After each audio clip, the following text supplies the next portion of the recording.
I now look to Dr. Andrews to close the case for the proposition.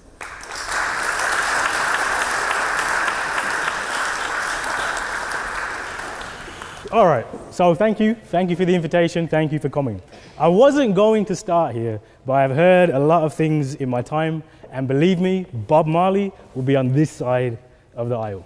All right, I just want to say that 100%, and I explain why. All right, first thing first, in terms of this motion, is racism. Racism is not about individual prejudice. Racism is not about the individual white teacher who says bad things. I've been called a nigger probably 3 times by white people. Every single time I left. Why? There was no power. It was meaningless to me, right? And let's take a key case, Stephen Lawrence, right? Stephen Lawrence was killed by racists, but that wasn't what made it racism. The act itself was prejudice. What made it racism was how the police responded. Because he was black, they didn't do their job. And 20 years later, we have to still fight for justice. Racism is about power. It is about structures. And that is how we have to analyze it. Not in terms of individual prejudice and these ideas, not in terms of it's in terms of numbers, in terms of inequalities, in terms of unemployment, it's in terms of university inequalities, which are actually worse than school inequalities, right? And when we look at this, and we look at the society as a whole, I'm reminded of what Malcolm X said, not when he came here actually, it was a year after he came here. He said that the West, America, Britain, can no more provide freedom, justice, and equality than a chicken can lay a duck egg. And that's important. Racism is at the DNA, is at the heart of this country. We say Britain is, of course Britain is racist. That's the most obvious thing you could ever say. Britain is not only racist, it is built on racism and perpetuates racism on a daily basis, right? The 3 pillars of this country are genocide, slavery, and colonialism.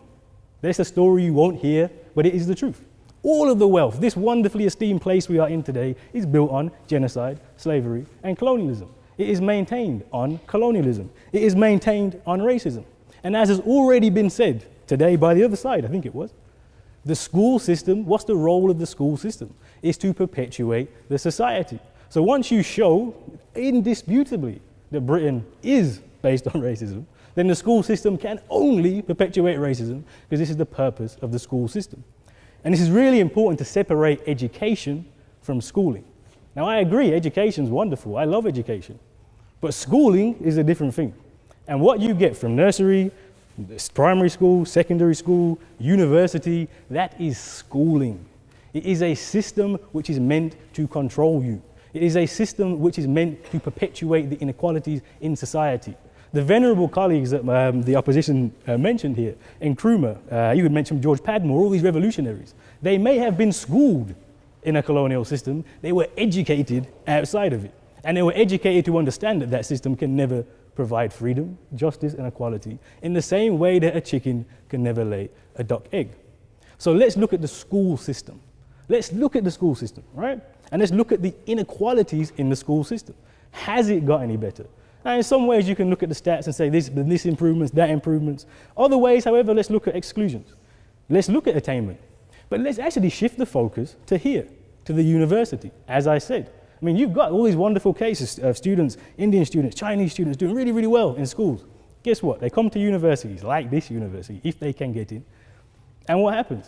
The biggest inequality in schooling now is in the gap between white students are far more likely to get a 2-1 in the first than non-white students, even if they come in with all this wonderful schooling, right? What does that tell you? That tells you it's an institutional problem.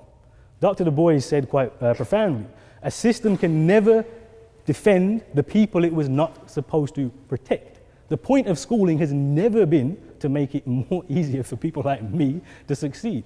The point of schooling has always been to make it much more difficult for us to succeed. And I'm going to give you a Marxist philosopher, Ivan Illich, who talked about schooling society. And this is something we need to shake from our minds. The idea that universal schooling was meant to make things more equal. No. Universal schooling came in because of the economy, the structure of the work, etc., etc. That's the point of it, right? This is how you can tell what the role of the school is. 50 years ago, you had all these wonderful working class jobs. You didn't need skills. You didn't need to read and write. It was wonderful, right? In those times, only 5%, 3%, 4% of people went to university. Places like Oxford could be happily monocultural because it didn't really matter, right? 50 years later, you need a skilled workforce. You need people with degrees. So the unwashed masses, the dark people, the poor people, they're invited in. not so much to hear, but they're invited in more generally, right? That's the role of schooling. So this doesn't mean everything's got better, it doesn't mean anything's changed. Look at the system, look at unemployment.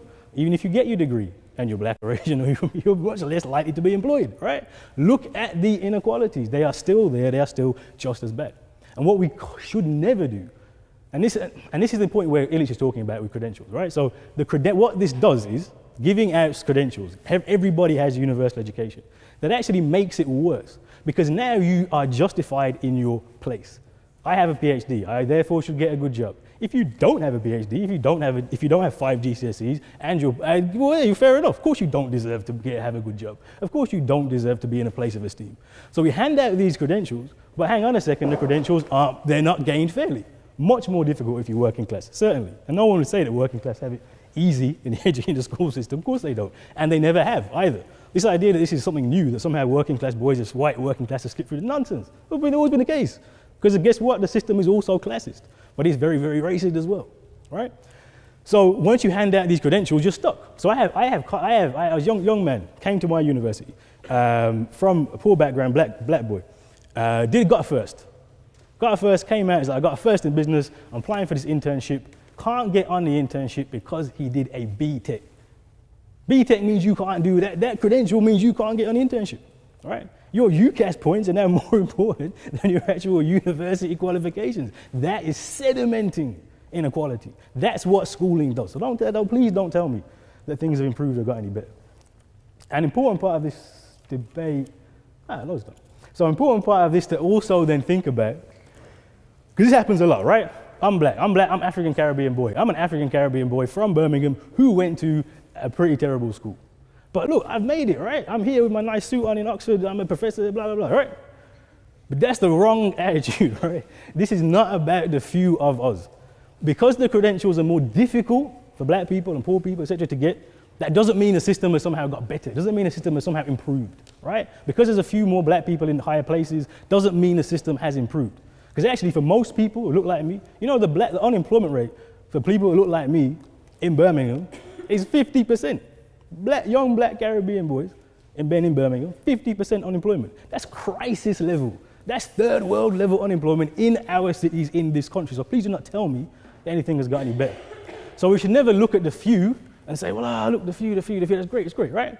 No, because the way that the British school system has always worked is to give privilege to the few. Not so much in the UK at first, right? But remember, when we think about Britain, Britain is not an island with 4 countries or 5 or how many countries it is now. It is an empire, British Empire. And this model of giving the few a bit of access, a bit of success, a bit of nice clothes and fine schooling, that's a way of colonial control. I mean, this rose-tinted look back at the colonial education is somewhat galling, to be honest, actually. This idea that, it's better in the past, and it's like, no, please no. Because actually what the point of this schooling was, for the colonial elite, everybody in Jamaica now doesn't get schooled. You go half the day into school. Or if you can afford private school, you'll go to school. But the idea that this is somehow wonderful, has elevated school. I mean, look at Jamaica, look at the Caribbean, look at the levels of poverty. If that's the result of British school system, you know it's perpetuated racism, right? So the role of schooling in the colonies was always to give the few, some of the lucky others, the top of us, a role, was to train us into supplication. Was to train us into supplication. Was to train us into neo-colonialism. That's how you maintain a colony, right?